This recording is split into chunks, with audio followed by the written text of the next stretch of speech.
جی السلام علیکم ورحمۃ اللہ، امید ہے آپ سب خیریت سے ہوں گے۔ اس وقت ہیں یہ لبرٹی چوک کے اندر موجود ہیں اور جشن آزادی کے حوالے سے یہاں پر لوگوں کا ایک بڑا اجتماع یہاں پہ موجود ہے۔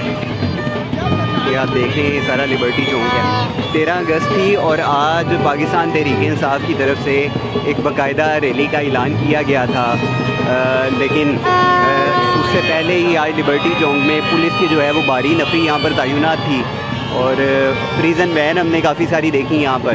تو یہ اس وقت لبرٹی چوک گراؤنڈ کے حالات ہیں۔ تو سوال یہ ہے کہ پاکستان تحریک انصاف ایک سیاسی جمہوری جماعت ہے اور جس نے اس وقت جو الیکشنز ہوئے تھے 8 فروری کے، اس میں پاکستان تحریک انصاف اکثریت سے کامیاب ہوئی تھی۔ آپ دیکھتے ہیں کہ جماعت اسلامی دھرنا کرتی ہے، تحریک لبیک دھرنا کرتی ہے، کوئی احتجاجی ریلی پلان کرتی ہے تو اس کے خلاف کوئی ایسا معاملہ نہیں ہوتا، کوئی ایسی پابندی نہیں ہوتی، لیکن بات جب تحریک انصاف کی آتی ہے تو یہاں پر پولیس کی بھاری نفری ان کے کارکنان پہنچنے سے پہلے یہاں پر پہنچ جاتی ہے، اور اس کے باوجود ہمیں یہاں پر آج پاکستان تحریک انصاف کا جو جھنڈا ہے وہ بڑی تھوڑی تعداد میں نظر آیا ہے، اس طرح سے نظر نہیں آیا۔ تو شاید وہ جو کارکنان ہیں انہوں نے بھی احتیاط برتی ہے اس دفعہ، اور یہ اس وقت لبرٹی کی یہ صورتحال ہے۔